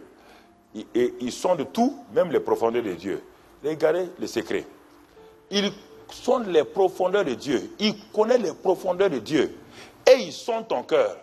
Donc c'est lui qui va amener l'harmonie entre ton cœur et ce qui est dans le cœur de Dieu. C'est pourquoi si tu ne sais pas ce qu'il te convient de demander. Alors, commence à prier en langue. Le Saint-Esprit qui est là est connecté au ciel, à l'intérieur du ciel. Il connaît qu'est-ce que le Père. Il connaît le plan que le Père a pour toi. Il le sait, lui il le sait, il a ça avec lui. Et il connaît aussi les désirs de ton cœur. Alors, il prend les deux et il les harmonise avec la volonté du Père. Et c'est en ce moment que tu commences à voir que ta vie change. C'est en ce moment que tu commences à voir. Quand j'ai dit à nos jeunes pasteurs, ne vous découragez pas quand ça ne va pas dans l'église. L'église est composée, votre église jeune là, vous avez 100 personnes. Ça fait 100 individus qui sont là. Elles sont différentes. Vous ne pouvez pas, ce ne sont pas des robots. Chacun a sa volonté. Donc ne te décourage pas en croyant que si tu prêches, si quelqu'un t'approuve, l'autre va t'approuver. Si quelqu'un t'approuve, l'autre va te montrer que lui t'approuve pas. Il va te montrer clairement. Tu seras découragé. Ne te décourage pas. Tu ne sais pas ce qu'il te convient de demander. Va dans la présence de Dieu. Reste dans le lieu secret. Présente ton église à Dieu régulièrement. C'est son église. Il a dit, je bâtirai mon église. Seigneur, je suis un co-ouvrier avec Christ. Je ne sais pas comment construire une église, bâtir une église. Je ne parle pas de bâtiment, je parle de la vie des gens. Je ne sais pas. Il vient de plusieurs côtés, de plusieurs cultures. Il vient de plusieurs familles. Plusieurs niveaux social, spirituel, mental, intellectuel. Il est impossible qu'un homme comme moi, qui n'a même pas leur carrure intellectuelle, je n'ai pas leur niveau intellectuel.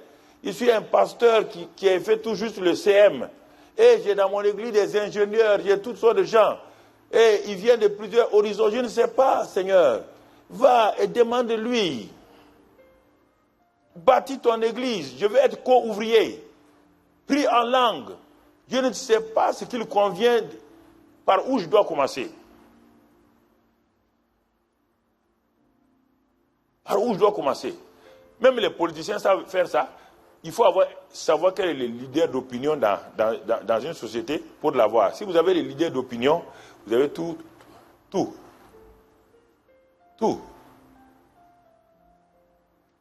Quand Paul rentre à Lystre, il voit quelqu'un, Dieu lui dit, si tu arrives à guérir cet homme-là, toute la ville est pour toi. Il guérit le type, toute la ville accourt. Comme Dieu l'a dit, c'est comme ça qu'on fait. Il y a toujours des voies et moyens que Dieu va vous dire de faire. Mais parlez en langue beaucoup. Parlez en langue beaucoup. Quand il dit parler en langue, je n'ai pas de crier, réveiller votre femme. Pas vous lever le matin. Ici, on va t'arrêter parce que le voisin d'en haut va se plaindre. Parle en langue tout doucement. Parle en langue. Promène-toi. Si tu es fatigué, si tu as un petit couloir, marche là-bas.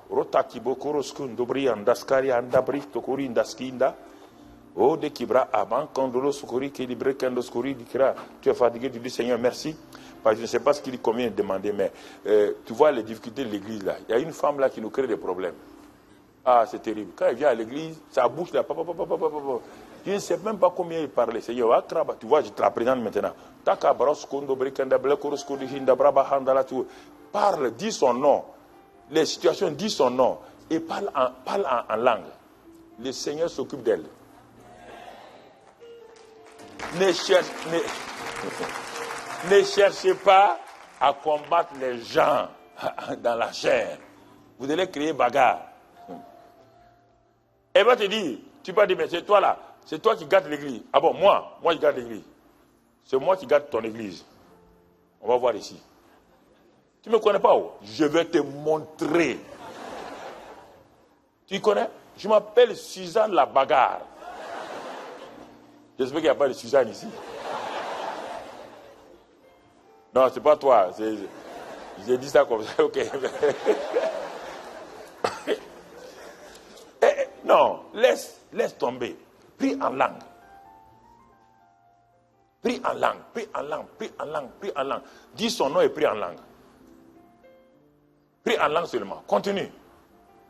Il est dit, le Saint-Esprit connaît les profondeurs de Dieu. Il sait pourquoi il t'a établi pasteur. Il sait qu'est-ce qui bloque le ministère actuellement. C'est pourquoi, quand j'étais dans mon salon, directeur général, je n'étais pas pasteur. Mais j'ai commencé, les gens venaient, je les enseignais. Je savais que je serais pasteur, mais j'ai commencé à apprendre dans mon salon. Les gens me disent, sous la révolution, pourquoi cet homme-là, il prie chez lui, alors que la révolution n'aime pas Dieu. Moi, j'ai prié en langue, prié en langue, prié en langue. Et je m'arrête. Je dis maintenant, les brebis du Seigneur qui sont à l'ouest de la ville, je vous appelle au nom de Jésus-Christ, vous venez le dimanche prochain, chez moi. Je parle aux brebis du sud, etc. Et dimanche matin, je vois des nouveaux partout. Je demande, tu viens d'où? Du sud. Toi, de l'est. Toi, du nord. Ah, j'ai compris. Donc je commence, c'est dans Ésaïe. Il dit, appelle, c'est écrit dans le livre d'Ésaïe, appelle-les. Je les appelle. Il dit, appelle les choses à l'existence, appelle-les. Ce n'est pas en parlant français seulement, parle en langue. J'ai besoin de personnes et ressources. Seigneur, j'ai besoin maintenant d'un technicien. C'est moi qui chantais. C'est moi qui conduisais tout, la prière. J'étais seul. Il n'y avait personne. Seigneur, envoie-moi quelqu'un qui va chanter un peu. Envoie-moi quelqu'un qui va chanter. J'ai prié en langue. Un jour, un jeune homme vient. Ce n'était pas celui qui est parti là, mais un jeune homme vient. Il dit, ah, pasteur, du moins frère. Je n'étais pas pasteur, frère. J'ai appris que vous faites des réunions. J'ai dit, oui, je fais des réunions. Et moi, bon, je suis un chanteur. Bon, je démarre. Il dit, bon, ok. Chante, je vais voir. Pas venir me raconter des casseroles ici. Et puis j'ai senti que c'est lui. Il dit, bon, tu viens. Il a commencé. On n'avait pas de guitare, ni rien. C'est la main. On a commencé à chanter, à taper dans les mains. Mais les gens venaient. Et les guérisons se passaient. Ah, j'ai dit, Seigneur, maintenant il nous faut quand même une guitare. Bon, après, les guitares sont venues. Donc c'est ainsi que quand j'ai quitté la direction générale pour devenir pasteur, j'avais déjà plus de 500, 600 personnes avec moi. Vous comprenez? Donc, ce sont des choses que je vous explique. Donc, il est dit ici, priez, il sonde. Et le Saint-Esprit sonde tout. Il sonde même les profondeurs de Dieu. Tu ne connais pas. Tu ne sais pas quelle est ta vie. Nous n'avons pas toujours une bonne compréhension de ce qu'il nous convient, de demander. Nous n'avons pas une bonne compréhension, frère. Ah, Seigneur, tu vois, il y a ça. Non. Il faut d'abord que ta prière, de façon générale, corresponde à la parole de Dieu. Mais maintenant, tu ne sais pas de quoi il s'agit. La parole de Dieu, c'est trop large pour toi seul. C'est pour tout le monde. Mais dans cette parole-là, qu'est-ce qui s'applique à toi? C'est le Saint-Esprit est venu en toi, justement, pour que cette parole qui est là, générale là, il extrait de ça une parole personnelle pour toi. C'est ça qu'on parle là, prier en langue là, ça t'édifie, tu parles à Dieu, tu ne parles pas aux hommes. Et le Saint-Esprit comprend ce que tu dis, et il comprend tes besoins, il sonde les profondeurs de Dieu, et il va harmoniser les deux. C'est-à-dire le plan de Dieu pour ta vie avec les désirs de ton cœur. Il va harmoniser les deux. C'est ainsi que tu vas voir que peut-être tu pensais que tu devais aller dans ce sens pour ton plan professionnel et brusquement le Saint-Esprit va te ramener dans le plan de Dieu et sans te rendre compte le succès, comment tu es étonné. Les gens disent, mais comment tu fais? Tu ne comprends pas parce que le Saint-Esprit est à l'œuvre dans ta vie par la prière. À l'œuvre dans ta vie par la prière. Quand nous permettons au Saint-Esprit de prier à travers nous, nous voyons des résultats très importants. Des résultats très importants. Tu as un problème d'enfantement. Tu ne sais pas ce qu'il te faut demander. Les médecins ont fait tous les examens, il n'y a rien. Mon frère, commence à prier en langue et pose les mains. Si tu es un mari, tu sais prier en langue, pose la main sur le ventre de ta femme, prie en langue beaucoup, prie en langue beaucoup, prie en langue. Et la femme elle-même, partout où elle est, elle pose ses mains, elle prie en langue, elle prie en langue, elle prie en langue, elle prie en langue. Il ne faut pas vous décourager pour cela, frère. Satan va vous dire que le parler en langue n'est pas vrai. Si ce n'est pas vrai, pourquoi il s'attaque à ça? Pourquoi il s'attaque à ça? Pourquoi il s'attaque à ce petit don-là? Si c'est pas important, c'est Satan qui vous fait dire que ce n'est pas important. Puisqu'il ne comprend pas. Ne comprenant pas ça, il va te laisser parler. Et c'est que tu parles à Dieu directement. Qui aime ça? Quelqu'un vient, je dois de l'argent à quelqu'un. Il vient chez moi à la maison. Il s'assoit, il dit, monsieur, donnez-moi mon argent. Mais je ne parle pas français, je parle aussi la langue locale. Lui, il ne comprend pas ma langue locale. Quand il commence à parler en français, moi je parle à mes enfants en langue locale. Est-ce qu'il va aimer ça? Il est mal à l'aise, oui ou non? Il va me dire, hey, monsieur, parlez en français. Hein? Moi, je n'aime pas ça. Vous êtes en train de me critiquer. C'est ça que Satan n'aime pas. Le parler en langue est la langue de Dieu, du Saint-Esprit. Satan ne comprend pas ça. Il ne te laissera pas parler comme tu veux. Quand tu commences à parler, dis, bon, regardez, pour toi là, tout le monde c'est bon, mais pour toi là c'est faux. Et regarde comment tu prononces. Et puis quand tu parles en langue, est-ce que tu as la joie? Et regarde la sœur Suzy. Quand elle parle en langue, mais toi tu parles en langue comme ça. Donc pour toi là c'est pas vrai. Normalement si on parle en langue, on doit sauter.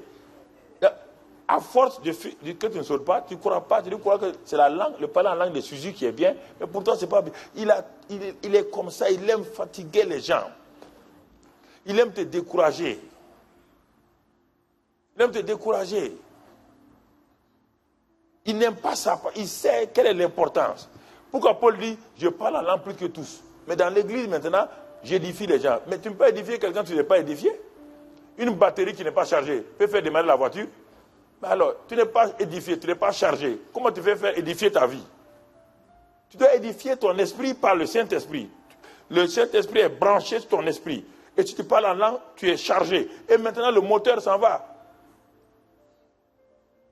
Ne négligez pas cela dans votre vie personnelle. Ce n'est pas une affaire de 10 minutes, 15 minutes. C'est une affaire. Quand tu commences, peut-être tu n'es pas habitué, tu feras 5 minutes, après tu vas aller à 15 minutes, 20 minutes, et tu vas grandir là-dedans. Ce n'est pas automatique si tu n'es pas habitué. Donc c'est pourquoi je t'encourage à faire 5 minutes, et après ensuite, prie en langue beaucoup, dans un endroit où il n'y a personne. Apprends à prier tout seul. Apprends à prier tout seul et tu verras que le Saint-Esprit va t'aider. Il va continuer à te guider, à aller de l'avant. Alors, 1 Corinthiens 14, versets 13 à 15, que celui qui parle en langue, c'est son esprit qui prie, mais son intelligence est stérile. C'est normal. C'est pourquoi on dit que celui qui prie en langue, prie pour avoir le don d'interpréter. Pour lui-même, on ne parle pas dans l'assemblée. Pour lui-même. C'est ainsi, quand je parle en langue, le Saint-Esprit me dit, quand j'ai fini de prier en langue, il me dit en français, fais ça, fais ça, fais ça. Mais ça veut rien dire pour moi, fais ça, fais telle chose, fais telle chose. Il y a, comme je l'ai dit, dans les hommes d'affaires, parfois on fait des cultes et nous prions en langue pendant 2 heures de temps, faisons des prières en langue pendant 2 heures de temps, et après on s'arrête pour écouter. C'est ainsi que plusieurs personnes ont découvert leur talent, ont découvert leur travail, ont découvert le travail qu'ils doivent faire, ont découvert les projets, et ça a permis aux gens de l'église de monter rapidement. Parce que je me suis rendu compte que j'ai beau leur enseigner, j'ai beau leur imposer les mains, il faut que leur propre vie, il faut qu'ils soient engagés personnellement. Sinon ça épuise les pasteurs, ça l'épuise inutilement.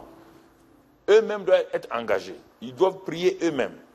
Et c'est ainsi qu'ils ont commencé à prier. Et ils ont reçu des paroles pour telle chose, pour tel investissement, pour tel projet, telle chose. Donc, c'est là que j'ai commencé à comprendre que ça fonctionne. C'est parce que j'ai vu ça fonctionner que je vous encourage à pratiquer cela. Par exemple, mes 4 enfants, quand je démarrais, quand je me suis marié, mes 4 enfants sont venus par ce moyen-là. Donc, j'ai commencé à prier. Et le Seigneur m'a parlé de Sarah. Quand il m'a parlé de Sarah, j'ai prié en langue. J'ai dit à tout le monde, en ce temps, il n'y a pas d'échographie encore dans les années, il n'y a pas d'échographie beaucoup en Afrique. Donc, rien. Donc, j'ai partais en mission en Côte d'Ivoire et ma femme devait accoucher. On m'a envoyé en mission. Mon oncle était venu me voir, mon oncle était un musulman. Il est venu me voir, il dit, bon, il faut nous donner 2 noms. Quand l'enfant va naître, si c'est un garçon, on va donner. Il dit non, moi, l'enfant que j'ai demandé est une fille. Elle s'appelle Sarah. Il dit, hey, comment tu sais que. Comment? C'est mon oncle, j'ai grandi avec lui. Il me dit, mais il faut donner 2 noms. Garçon et fille. Il dit non. Papa, elle s'appelle Sarah. C'est Sarah que j'ai demandé. Quand on demande Sarah, Dieu ne donne pas Benjamin. Mais comme il ne comprend pas ça, donc je n'ai pas voulu insister. Il dit c'est Sarah. Bon, il n'était pas content. Bon, il dit bon, ok, bon, aïe. Il a parlé en Gula. Alors qu'il demeure où? Je suis parti à Abidjan. Je demande téléphone à ma secrétaire. Sarah est venue. Ma secrétaire dit quelle Sarah? Il dit ma fille Sarah. Il dit directeur. Mais l'enfant n'est pas né encore. Il dit mais j'attends Sarah. La secrétaire elle-même était dépassée. Il dit, c'est Sarah que j'attends. Personne ne comprenait. Il dit, c'est Sarah. J'ai dit à ma femme, c'est Sarah. Il ne faut pas chercher. Elle est partie à la maternité. Sarah est née. Les gens ont dit, c'est hasard. Il dit, c'est pas hasard. Attends. Ce n'est pas le calcul de propre. Ce n'est pas un jeu de hasard. Moi, ce n'est pas probabilité. J'ai l'assurance. Quand ma femme est tombée en grossesse, il dit, bon, maintenant, j'ai demandé Samuel. Hein. C'est Samuel qui vient. J'ai dit, personne ne va accompagner ma femme. Moi-même, je vais accompagner ma femme. Vous allez parler mal. J'y suis allé. Ils ont dit, mais, il faut voir. Il dit, mais j'attends Samuel. Ils ont dit, mais attends. Toi, tu vois, tu es vraiment, tu exagères. Depuis que toi, il dit, mais j'attends Samuel, j'ai parlé, Dieu m'a dit c'est Samuel. Samuel est venu. On a déménagé, on est allé en province, maintenant dans une autre entreprise. 3e, il dit, je demande Anne Daniela. Maintenant, je n'ai même pas attendu que ma femme soit en grossesse. Il dit, quand tu seras en grossesse, c'est Anne Daniela qui va venir. Anne Daniela. C'est son nom. Elle est tombée en grossesse, mon frère. Elle est tombée malade. Les reins, tout. Les Chinois qui sont à l'hôpital là-bas, on dit non, il faut faire partie. Il dit, elle ne part pas, faut pas. Anne Daniela, elle ne part pas. Mais ils m'ont dit, elle a, qu'on appelle jaunisse, pleurésie, tout ça. Jaunisse, pleurésie, avec une grossesse. J'ai dit, j'attends Anne Daniela. Ne vous inquiétez pas. On a prié, la pleurésie est partie. On a prié, donc la jaunisse est partie. Quand elle est née, c'était Anne Daniela. J'ai dit, quand j'ai prié, j'ai dit à Dieu, bon, tu m'as dit 2 garçons, 2 filles. Il n'y a pas de problème. Quand elle est tombée en grossesse, je n'ai pas l'assurance. Elle m'a dit qu'elle est en grossesse. Je dis non. Moi, je ne vois pas ça. Et un jour, elle vient me dire, puisqu'elle était des jours, elle va à l'hôpital, elle revient. Elle dit, mais je ne sais pas, elle est partie aux toilettes. La grossesse a coulé. Il t'est bien dit. Je ne sais pas qui venait. Hein. Il dit, mais tu vois, est-ce qu'on a fait curettage ou quoi? Il dit, non, rien. La sage-femme m'a dit qu'il n'y a rien. Mais on dirait qu'il dit, mais oui, c'est comme ça. Il dit, maintenant, je demande David. Quand tu vas voir, quand David va venir là, il n'y a pas de problème. David est venu. Quand David est venu, j'ai dit à Dieu, au nom de Jésus, je ferme.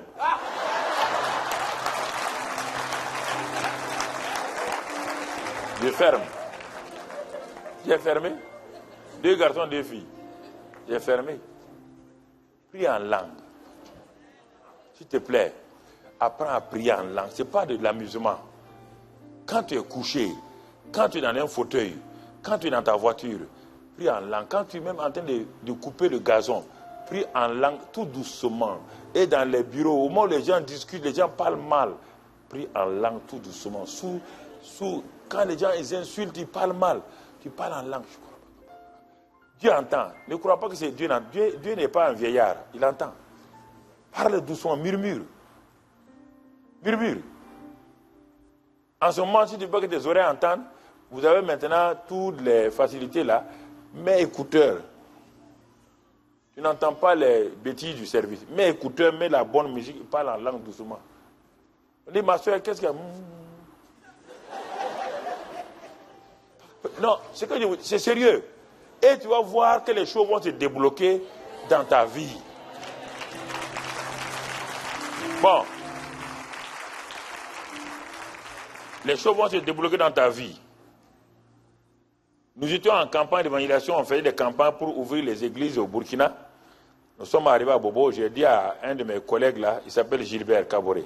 Il dit, bon Gilbert, la Bible dit dans Matthieu 18 de s'accorder. Si Dieu s'accorde pour demander quelque chose quelconque, on va s'accorder. Cette première soirée-là, tu veux combien de personnes? Ne demande pas plus que ta foi. Hein. Moi, je sais ce que j'ai demandé. J'ai demandé 100 nouveaux convertis ce soir. Est-ce que ça va avec ta foi? Regarde bien. Si ça ne va pas, je vais diminuer. Il a dit non, pasteur, je suis d'accord à 100. Et ok, on va parler en langue. Il ne faut plus parler en français. Hein. Si tu parles en français, ta tête va te dire, vous êtes des fous. 100 nouveaux convertis. 100, nous ne voulons pas plus. 100. On a commencé à parler en langue, parler en langue, parler en langue, parler en langue, parler en langue, parler en langue. 1 heure, 1 heure et demie. Et le soir est arrivé, il dit, bon, partez. Partez. Ils sont partis. Quand le chauffeur est venu me chercher, je suis arrivé. J'ai prêché. J'ai prêché, j'ai prêché. Après, j'ai lancé l'appel. Quand j'ai lancé l'appel, il était assis, il regardait. C'est-à-dire que son cœur tremblait. Les gens sont venus, 30, 40 personnes. J'ai dit non, il reste encore les 70. Je ne leur ai pas dit à eux. Il dit, mais je continue à rendre grâce à Dieu. Et à un moment donné, les gens sont avancés, sont venus. J'ai dit à Gilbert, lève-toi. Il faut que tu parles publiquement aux gens.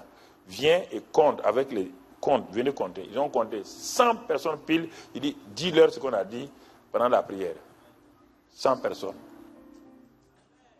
Priez en langue, priez en langue, priez en langue, priez en langue. Prie en langue pour ton pasteur. Prie en langue. Dis son nom. Seigneur, je prie en langue. Je prie en langue. Je prie en langue pour telle chose. Je prie en langue pour telle chose. Je prie en langue pour telle chose. J'étais à Lomé, je priais. Un matin, le Seigneur me dit, que veux-tu? Il dit, Seigneur, je veux commencer la réunion aujourd'hui avec telle chose. Il dit, bon, prie en langue. Je prie en langue. Quand j'ai fini de prier en langue, au moment où j'ai terminé, j'ai eu une vision. Il dit, la réunion va commencer par une femme en rouge. Tout habillé de rouge. Tout habillé de rouge. Si tu arrives à commencer, et puis n'impose pas les mains sur elle. Mets ta main sur elle. Et alors, tu vas voir ce qui va se passer dans la salle. J'étais à l'hôtel du 2 février. C'était les hommes d'affaires du plein évangile. Ce jour-là, l'archevêque de Lomé était là. Les gens étaient là. Plein de gens, des hauts cadres étaient là. Quand on est rentré, on était assis. Et puis, quand mon tour arrive, j'ai dit à mon voisin, à un des responsables de la communauté, des hommes d'affaires, il dit, il y a une femme, parce qu'ils sont assis sur les tables, il y a une femme là, qui est de tout rouge habillée, elle est là, cherchez-la, pour que je puisse. Il s'est levé, il a fait le tour de la salle. En ce temps, le groupe musical chantait. Il a tourné, il dit, pasteur, j'ai regardé, il y a des corsages rouges, mais en bas, c'est pas rouge, il y a des jupes rouges, mais je n'ai pas trouvé. Il dit non. Ce matin, le Seigneur m'a dit à 5 h du matin, à l'hôtel 2 février, dans telle chambre précise là, où je priais là, que la femme est là, et que c'est tout commence par là. Si je commence autrement, si je m'entête à vouloir prêcher, j'ai un problème. Le Saint-Esprit ne fera rien. Bon, ils ont regardé, bon, ok, moi j'étais assis là, j'avais posé ma Bible sur le sol, sur dans les carreaux. Bon, j'ai dit, bon, je vais me lever quand même, puisqu'ils attendent, puisqu'ils ne comprennent pas ça. Au moment où je me baisse pour prendre ma Bible là, à la deuxième table là devant moi, je vois la femme. J'ai dit au monsieur là, regarde bien, regarde là, regarde les chaussures, c'est rouge. Regarde, jupe rouge, regarde le corsage rouge. Elle dit, ah, c'est vrai. Quand je suis venu, j'ai dit, madame, venez là. Elle n'est pas chrétienne, je ne la connais même pas. Madame, venez. Elle était venue à son fiancé et à ses parents. Venez là, elle est venue devant. Tout le monde me regarde. Vous savez, des cadres, des grands fonctionnaires, des banquiers, ils sont là. Et l'archevêque de Lomé est là. Bon, je me suis arrêté comme Dieu a dit. Il ne faut pas avoir peur. J'ai mis ma tête sur la femme comme ça, sans poser. J'ai mis ma tête. Et je m'arrête. Vous savez, les pasteurs sont dérangés. J'entends les souris qui font quoi. C'est-à-dire que, je dis, mais ça dure, on dirait 1 heure de temps. Mais au moment où ça n'a même pas fait 1 minute, la puissance de Dieu descend sur elle. Je l'ai vue, elle a commencé, je l'ai vue, elle a commencé à tortiller, descendre. Et quand elle est tombée, elle a mis ses 2 mains comme ça, a ouvert sa bouche, comme un serpent, un nageant. Quand je dis esprit de python, sors, elle a roulé à terre, elle était libre. Quand elle s'est levée, elle dit, mais où suis-je? Son fiancé a couru, ses parents ont dit, ah, on comprend maintenant. Parce qu'elle avait des comportements bizarres. On se demandait qu'est-ce qu'elle avait. Son fiancé dit, mais c'est vrai. Mais elle faisait des choses. Il dit, mais il y avait un esprit de python en elle. C'est parti. Elle s'est convertie. Avant que je finisse, il y avait un homme qui était là, au fond, sourd d'une oreille. Il crie, mon oreille entend. Je n'ai même pas parlé. Ce matin-là, le Saint-Esprit a visité. Il faut obéir au Saint-Esprit.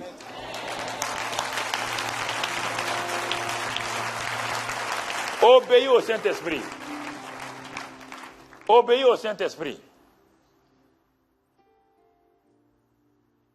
Quand j'apprenais ça, je suis allé en Côte d'Ivoire, Boaké, pour une campagne. Là, c'était aussi à l'hôtel Ran. Et j'ai prié en langue l'après-midi, de 14h à 16h. Prié en langue 2 heures, dans la chambre où on m'avait logé, 2 heures. Et le Saint-Esprit me dit, quand tu vas arriver, ne prêche pas, ne fais rien. Quand tu te lèves, dis seulement, il est vivant. Il y a un chant qu'on chante en Afrique, il est vivant, Jésus est vivant.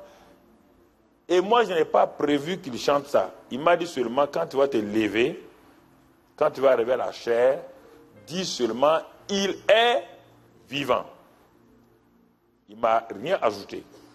Alors j'étais assis, et le groupe musical, le dernier chant qu'ils ont chanté, c'est « Il est vivant ». Donc ça m'a confirmé que ce que le Saint-Esprit m'avait dit dans ma chambre, là, ça qui est vrai.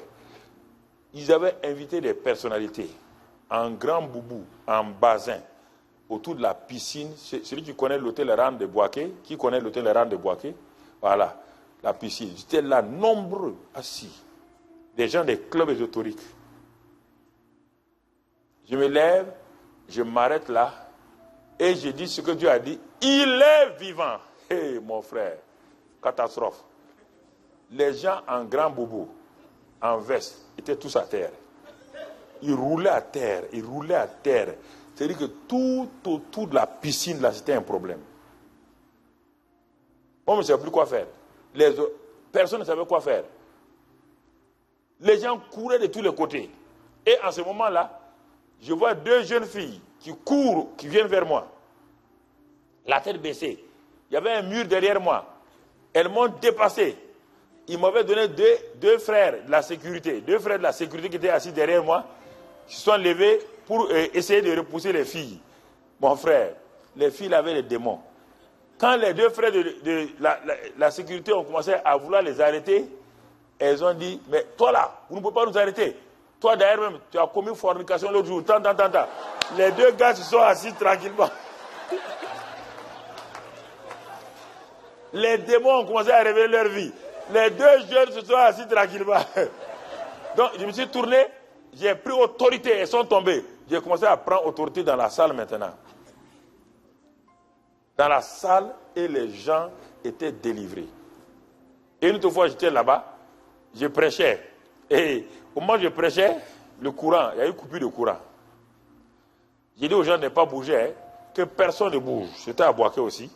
Là, ce n'était pas au Ran Hotel. une autre salle. Il dit que personne ne bouge. J'étais là, j'ai prié en langue, Il dit, il ne faut pas que quelqu'un bouge. Ça a duré au moins 5 minutes. Quand le courant est revenu, j'étais là, à la chaire, et il y avait un monsieur qui était à la porte. C'était dans une paillote là, dans le centre-ville, je ne me rappelle plus l'endroit. Il avait pris tout un tas d'assiettes. Il volait les assiettes. Il avait les assiettes. Il était arrêté à la porte. Quand le courant est venu, on l'a trouvé avec ça. On lui a demandé, mais qu'est-ce qu'il y a? Il dit, pasteur, priez pour moi, je ne peux pas bouger. Il était paralysé, arrêté. Il dit, mais mon ami, qu'est-ce que tu as fait? Et il a avoué. Ah, comme le courant s'est coupé, lui, il a vu les assiettes, il a pris, il voulait partir. Et comme je parlais une langue, lui, il ne comprend pas, arrivé à la porte, là, on dirait des courants, il a été cloué. Il est devenu soldat. Quand il le voit, il dit alors, il dit non, pasteur, il ne faut pas parler de ça, c'est bon. Il est militaire aujourd'hui. Il dit non, c'est bon. Et je prêchais une fois, et je prêchais. Ça, c'est au centre culturel de Bois. Il y a un centre culturel qui n'est pas fini là. Si vous vous rappelez, c'est un endroit où on fait des croisades. C'est un centre culturel non inachevé d'Amboaké. Je prêchais. Mon interprète là, il traduisait ça en chose, comment j'ai appelé, la langue chose. La région de Boaké, c'est ça. Donc, Baoulé. Il interprétait en Baoulé. Je prêchais. J'ai pris en langue, je prêchais. À un moment donné, mon interprète je n'entends plus. Il dit, mon ami, il faut parler. Il n'arrive plus à parler. Quand il le bouscule, les gens le regardent. Ils disent, mais qu'est-ce qu'il a? Il dit, pasteur, tout ce que tu as dit sur la vie des gens là, c'est moi-même. Il ne sait plus quoi il va faire. Donc, il ne sait plus comment interpréter. Il est parti s'asseoir tranquillement.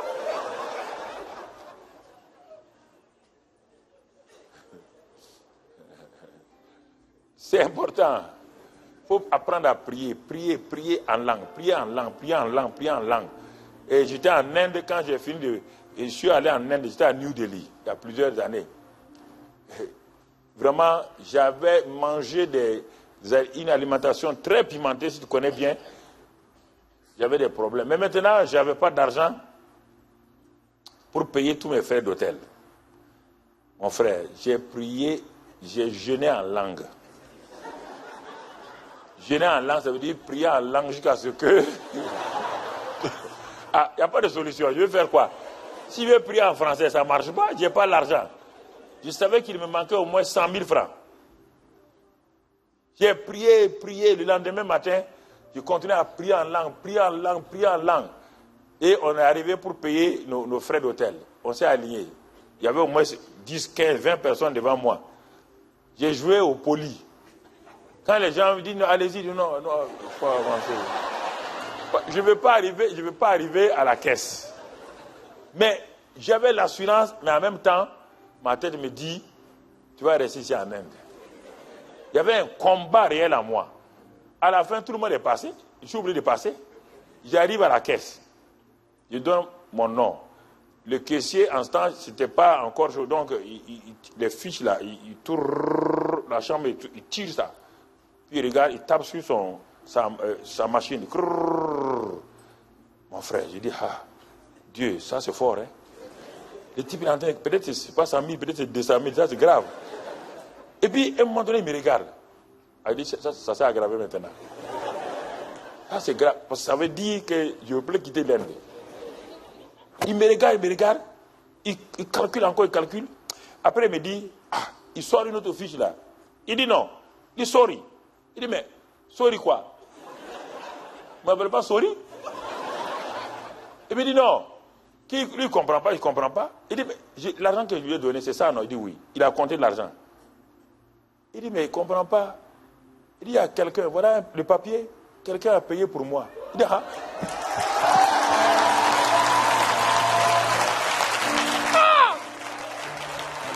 a payé pour moi. Il y a des moments quand vous dansez seul, il ne faut pas que quelqu'un te demande. Pourquoi tu danses seul? C'est là que j'ai compris que le Saint-Esprit est réel. Ce sont ces petites expériences-là. Et maintenant, je rentre dans l'avion. Maintenant, j'étais rempli, boosté, comme disent les jeunes. Boosté, rempli, jusqu'ici. Je m'assois dans l'avion et je trouve une femme qui est dépressive là, au hublot, et son mari est au milieu. Ses 2 enfants sont derrière. Elle crie sur tout le monde. Moi, je me suis assis. Bon, les hôtesses Air France sont venues nous servir. Nuit Delhi Paris. Un long voyage. Ils sont venus nous servir. Au moment où je voulais manger, le Saint-Esprit me dit, j'avais le journal Voice, The Voice, des hommes d'affaires de plein évangile. Le Saint-Esprit me dit, donne à la femme là pour lire. Il dit, quoi? Tu as vu comment elle crie sur son mari? Elle crie, mais ça, non, ça, tout ça, c'est pas le Saint-Esprit. Non. Je veux manger. Le Saint-Esprit me dit, j'ai dit, donne le journal là. Puisque c'est là où il y a les témoignages. À la fin, j'ai pris mon courage à deux mains. J'ai dit, Kabaraba Sokoho. J'ai prié en langue. J'ai dit à la dame là de prendre le journal. Quand elle a pris son mari, il regarde la dame. C'est-à-dire son mari s'est dit, toi tu cherches des problèmes.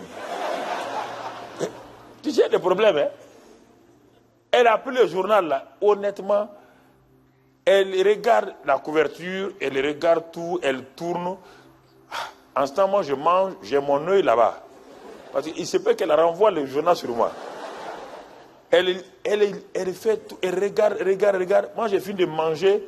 Elle a ouvert. Premier témoignage. Je vois qu'elle lit. Et comme le voyage est loin, nous de l'île Paris, on a traversé toute la nuit. La dame, là, moi, je dormais. Elle a lu tout. On arrivait à Roissy. On venait de faire Roissy. En ce temps, il y avait le rond là. Il n'a pas fini les autres. Donc, on est arrivé là-bas. Quand on descend, le mari, la femme, les 2 enfants, courent vers moi. Il dit, hey, il y a quoi? Ils viennent m'entourer. Il dit, thank you very much. La femme était libérée et elle s'est convertie. La prière qui est derrière le journal, elle s'est convertie dans l'avion. Ça, mon frère, ma soeur, apprends à prier. C'est ça, la prière de la communion avec le Saint-Esprit. Quand l'église se rassemble, l'église prie pour des sujets, c'est normal. Prie beaucoup, Seigneur, fais ça. Prier contre les démons, c'est normal. Mais la prière qui te fait aller plus rapidement, c'est quand tu pries en langue toi-même régulièrement. Ou bien avec ton partenaire de prière, ou bien avec ta femme, ou bien avec ton mari, ou bien ta copine, ou bien ton copain. Vous priez en esprit, Alors le Saint-Esprit commence à vous révéler les secrets qui sont dans le cœur de Dieu pour vous, votre vie. Même les enfants que vous aurez. Qu'est-ce que travail ils vont faire? Ton mari, il a perdu son travail. Qu'est-ce Dieu va donner? Quel travail il va donner? Le Saint-Esprit connaît tout ça. Je vous encourage de savoir que Christ en vous là, vivez cette réalité là. Vous allez voir que le thème que votre pasteur a donné pour cette année, l'onction et l'expansion là, à la fin de l'année, vous pourrez témoigner que, mais vraiment, pasteur, tu as eu raison de mettre l'onction et l'expansion. Et vous allez voir, ça va s'étendre non seulement sur vous, mais sur toute l'église. S'étendre sur l'œuvre de Dieu. Alors, remercions le Seigneur.